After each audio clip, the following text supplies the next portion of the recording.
Started. Thank you for coming. Fantastic to see all of you.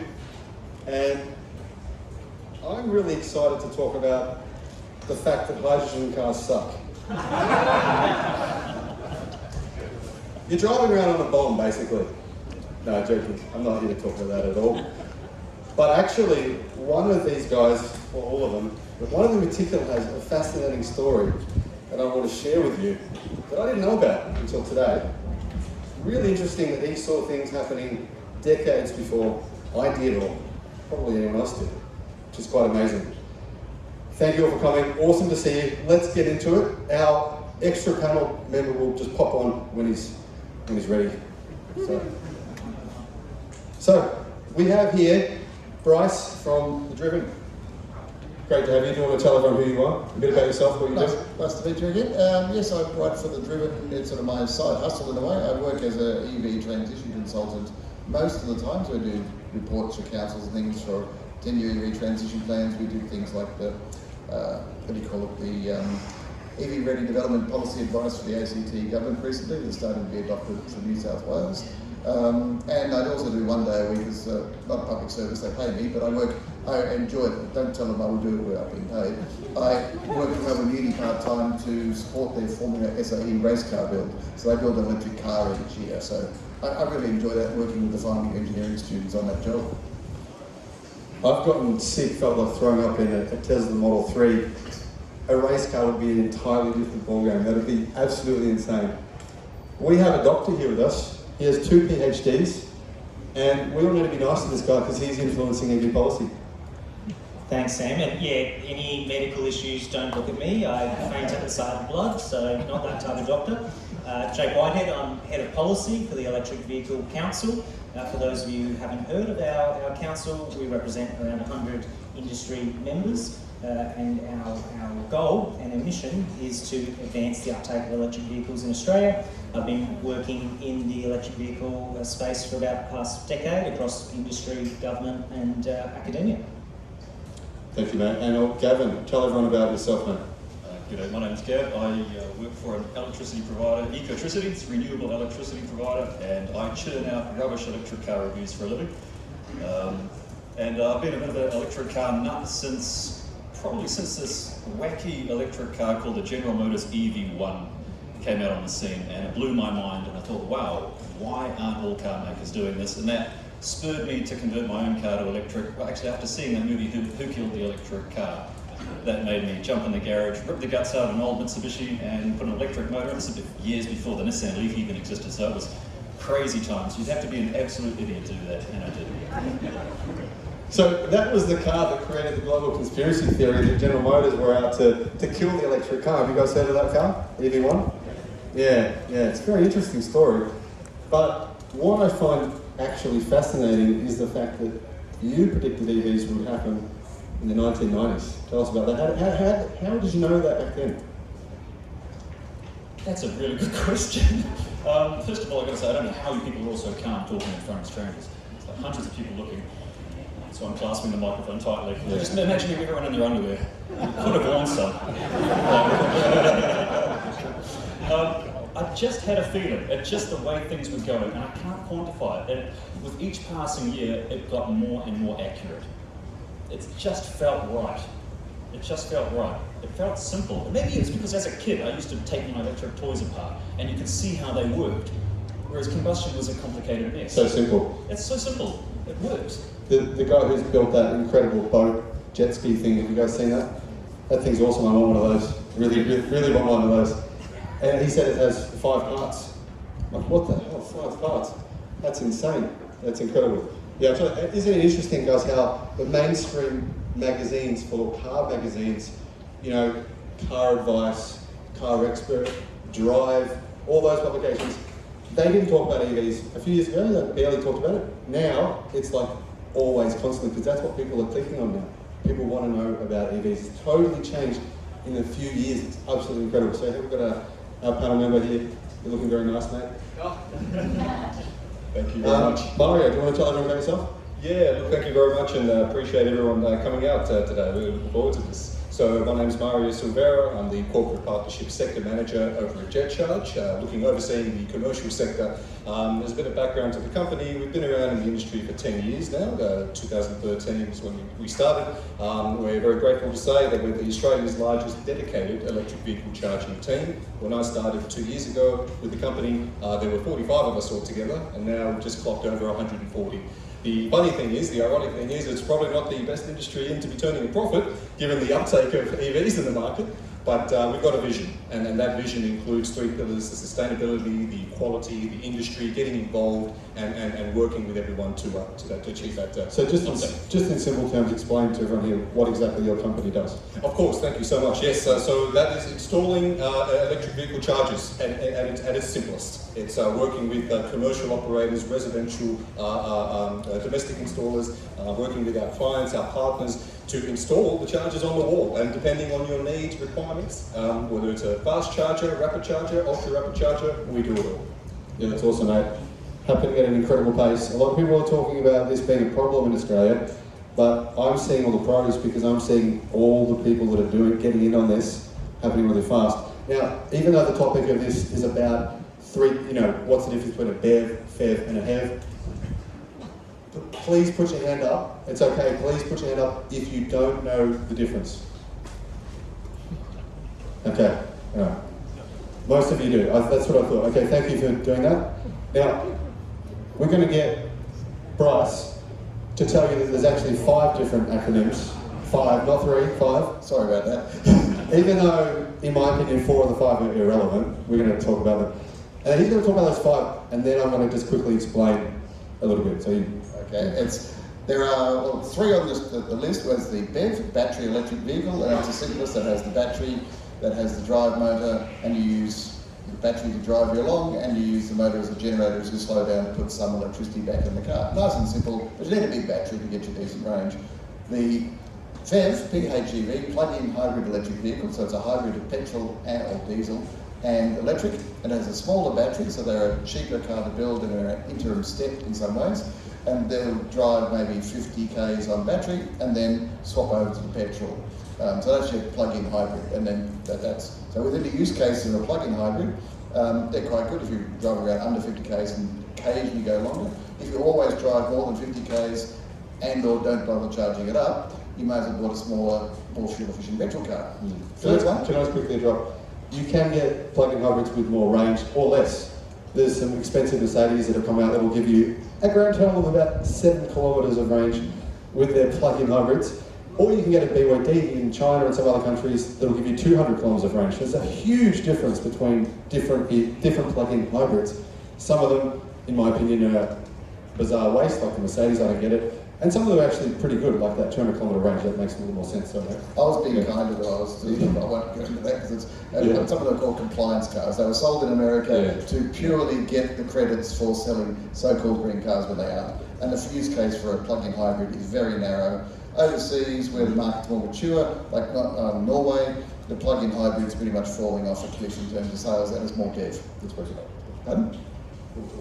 We'll talk about that in a second. What's The happening? third one is the hybrid electric vehicle, which is no plug, so only recharges as you brake. They don't recharge as you drive, they only recharge as you brake. They're not a perpetual motion machine. Toyota says they will work forever. Oh yeah, they're a perpetual motion machine according to Toyota. Also according to Toyota, petrol cars are all the way to go.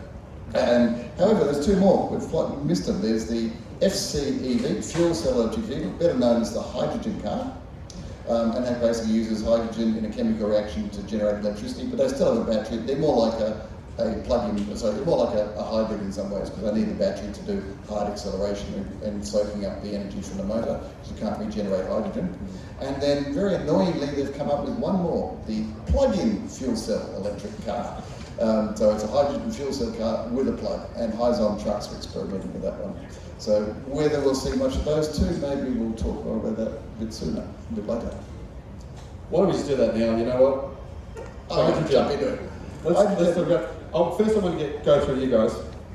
What do you see? Do you think FCEVs? So FCEVs, fuel cell electric vehicle, so hydrogen vehicle. Do you see them actually working? For passenger transport? No, Passenger of course not, no. Well, for So example- why then is Toyota? Why are they investing? What about Honda? I mean, why is BMW? They're doing it right now. They're about to release their hydrogen vehicle. Why are they doing it? Well, the conspiracy theorist in me would just say that it's simply good business economics because they have so many complicated parts to fix, maintain, replace. The precious metals required in these vehicles, it's staggering. The cost, the complexity, all of that's going to need replacing. I just don't see it. Not only that, the true cost of filling up a hydrogen vehicle, for example, in Auckland we have, I think, 2 recharging stations for hydrogen vehicles. A full charge is around between $400 and $500. We've one in Melbourne and one in Sydney. Is that right? We have about 3, I think, until we We've gone from 2 to 3. Okay. So the only people that want hydrogen cars are the people that make hydrogen, which the majority are oil-producing companies, and car makers themselves who are going to profit from parts replacement. Most people, once they learn about them, they just don't want them because. So BMW say that in 10 years from now, they will start to really take off, and then they will become the future in 10 years, where the technology is cheaper. And another big legacy auto company said in the last few days that they're going to reduce the price by 60% of hydrogen cars by 2030, and that's when they'll take off. What do you think about that? Look, I think the basic economics just don't stack up. Okay. So we, like any product, if you produce more of it, you will bring down the cost. But there's a fundamental kind of limit in terms of what you can bring down on the cost of hydrogen. And realistically, under even the most optimistic scenario, you're still looking at paying probably more than diesel for hydrogen. So if your vehicle costs more and your fuel costs more, where's your payback period? So Jake, I know a lot of money in Australia is being invested into hydrogen, and even into hydrogen vehicles. If you're on the Electric Vehicle Council and you have a lot of power here, why is that happening? Why are they investing that money?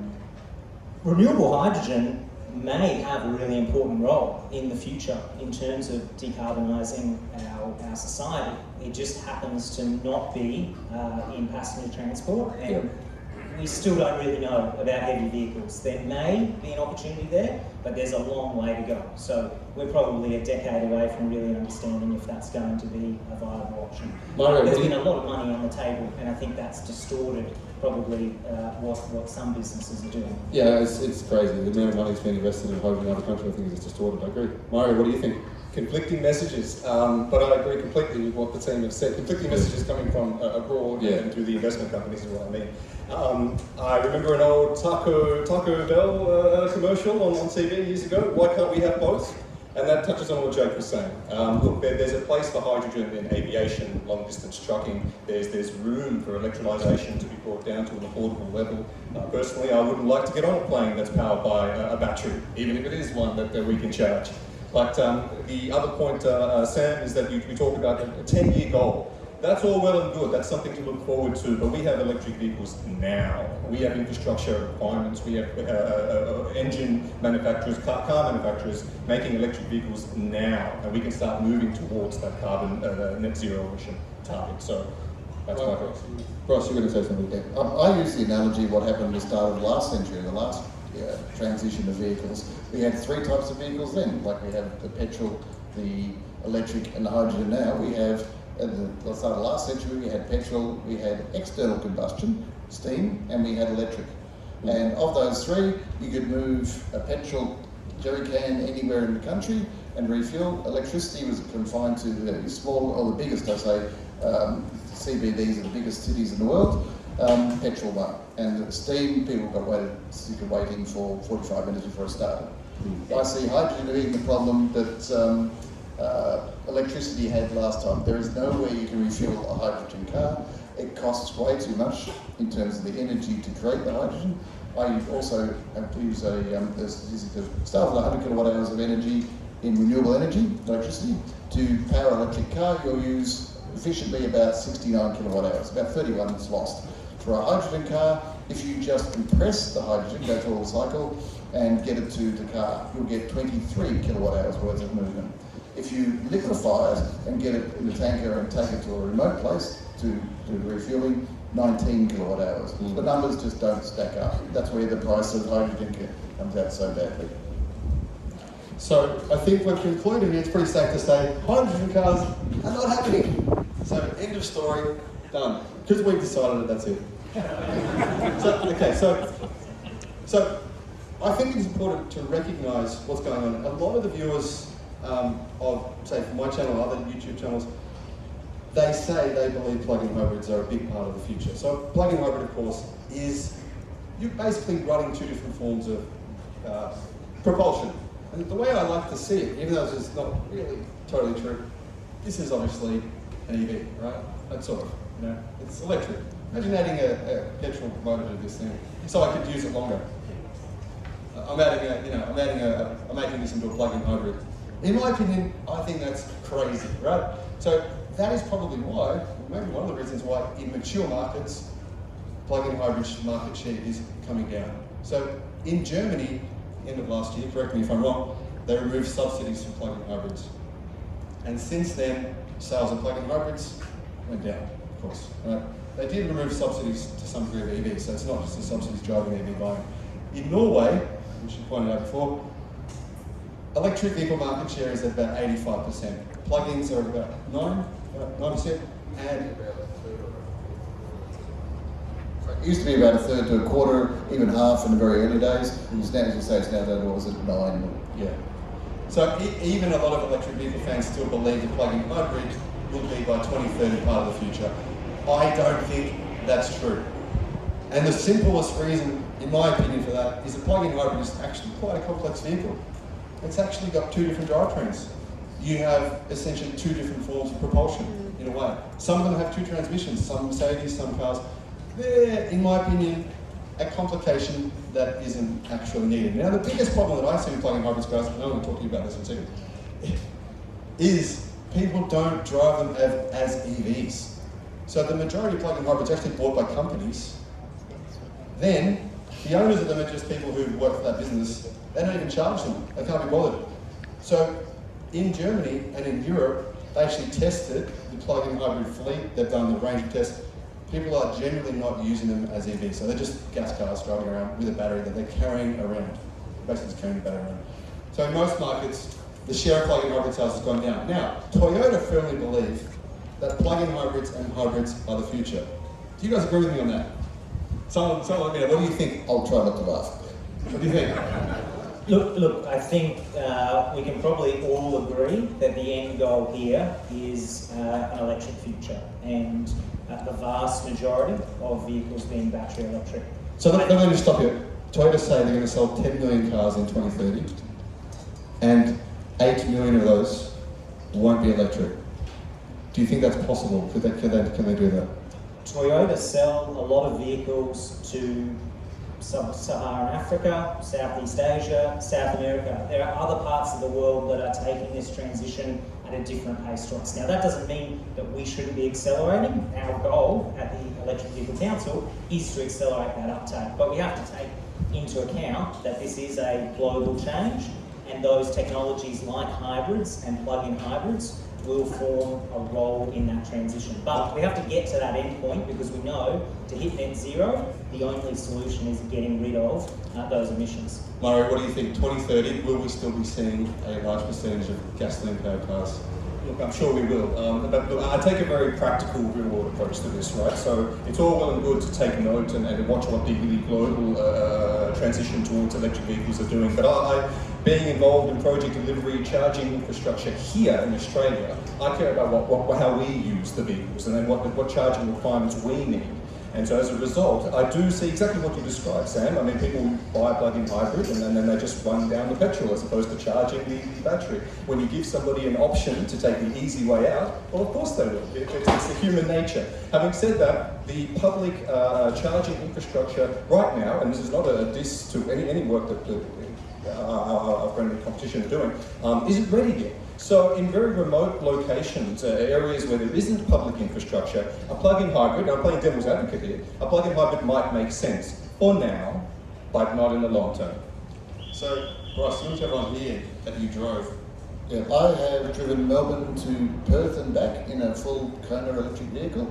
Probably added a day to the trip over a petrol car, and that's purely because there's a DC charging desert between Adelaide and 200 k's north of the border.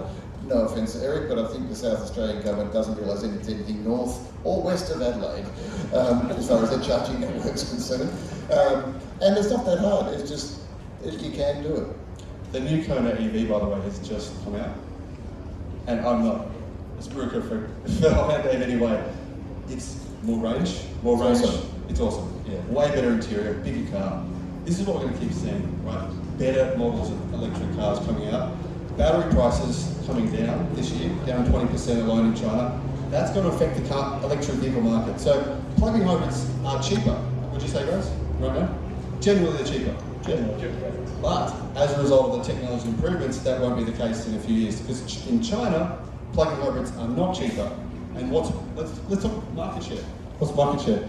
In China, market share for, you go for it. Isn't it from last year? I believe it's about 21% BEVs, and then 7% PHEVs. I think by the end of last year we hit 35. But overall for the year, I think that's where we're at. Yeah. But now we're hitting like 30% EVs. And in China, EVs are no more expensive than the average car. So we're going to have a lot of EVs coming from China, therefore the prices are definitely coming down. Yeah. So how do you guys feel about, actually I want to know, how do you feel about doing a conversion? Because you converted a car, a petrol car to an EV. Is that something people should consider? Conversions aren't, I mean, they are fundamentally straightforward or simple, but the actual process of getting battery packs sized to fit that particular car, each car is different, so it's complicated. It's not something I'd recommend to everyone. It's for enthusiasts. I'm converting an Austin Allegro right now. I just bought a Nissan Leaf, crashed, and I'm ripping the guts out of it because British labelling technology wasn't exactly spectacular. So I'm trying to improve on that. Conversions are an option for enthusiasts, but I'd recommend, well, if I can explain, one of the biggest questions I get asked is what car should I buy, hybrid or electric? And 5 years ago, I would have said, if you drive mostly in the city, go for an electric car. If you drive mostly in the country, go for a hybrid or plug-in hybrid. A lot's changed in 5 years. Now, I simply don't recommend hybrids anymore for most people because hybrids were always designed to be a stopgap. And in that time, at least in New Zealand, I can't speak for Australia, but in that time, a lot's happened. Electric cars, pure battery electric cars are now more affordable than they've ever been. They go further than they've ever gone. And like I said, I can't speak for Australia, but in New Zealand, you can use the DC rapid charging network to take an electric car anywhere a car can go. It's brilliant, and it's all running on renewable electricity. It's a plug for my employer, but Ecotricity. But yeah, just tell us a bit about what's happening with the New Zealand car market. What's going on in New Zealand? Because I love it. I've actually not been following it the last few weeks, so I have no idea what the stats are now, but it's going really, really good. Yeah. It's really good. We've got an incentive for new electric cars, $8,625 off. You get a rebate for any new electric car, drops the price down. Like both variations of the MG ZS EV are cheaper than a Honda Civic in New Zealand. So how do we get to that point, Doctor? The key missing policy in Australia is a fuel efficiency standard, and really what has been a big shift in New Zealand is introducing a fuel efficiency standard combined with the clean car discount. Without boring you, in a very quick grab, a fuel efficiency standard forces manufacturers to bring in more efficient vehicles, and ultimately electric vehicles are the most efficient vehicles that they can introduce. It's starting to have an effect, and we're going to see heaps of new EVs coming out this year. There's like, I can't even think of I've got to write them down. I actually wrote them down before, by the way, to make a new video. But there's so many coming out this year, guys. It's amazing. Give me your top 2 cars this year. Oh, top 2. Easy. Oh, only 2? 2. Number 2, it's a bit of a cliche, it's the California Camry, it's the Tesla Model 3. Yeah. It's an excellent vehicle. But it is so common, it's ubiquitous with electric cars. That makes it kind of cringy, you know? Everyone's got one. Number 1, this is going to polarize people, it is that black beauty out there. No, it's not. Alright, I think it's kind of right. It's the iONIQ 5. Yeah, they're nice. Everything about it, the angles, it looks like Lara Croft did back in 1997. It's so pointy. It's brilliant.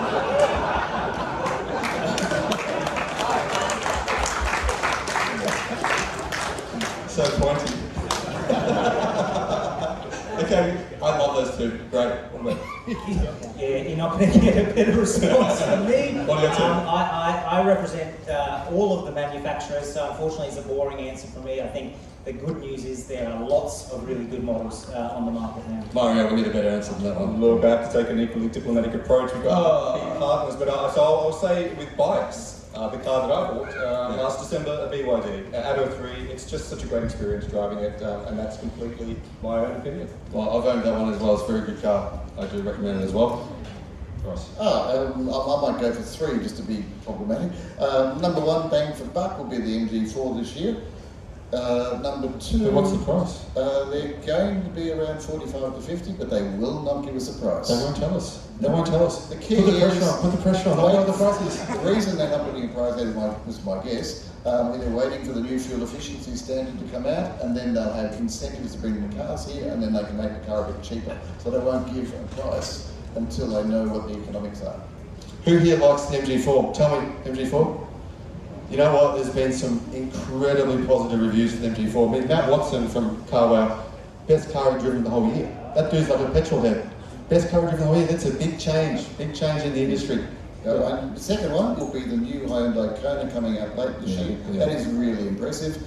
And number 3, because I've got to throw it in, is the Renault Megane E-Tech that has really good specs and good for longer range driving if you're going outside of the DC, into the DC charging band. Bit pricey. Bit pricey. Yeah, they'll be about 75 to 80. Yeah. So that's why I put it at number 3. That's why I sort of wanted to put it in, because it will do the sort of things I want to do that the other 2 don't.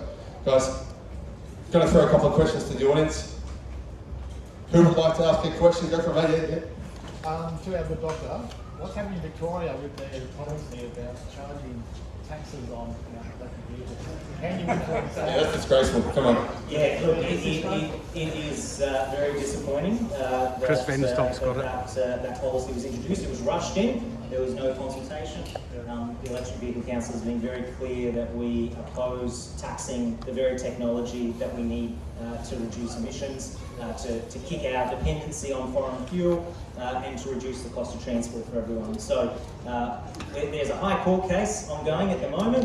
We're waiting to see the outcome of that. But regardless of that, we want to see the federal government take the lead on this issue and really have a mature discussion. We know we need to fund our roads. We know we need to raise, road tax, but simply doing a per kilometre fee on electric vehicles is not sustainable, it's not smart, and it's only going to penalise particularly those living in the regions that have to drive further distances. Is the federal up to the state, or can they override the state? They're actually in disagreement on this. I believe that's part of the case, isn't it? Yeah.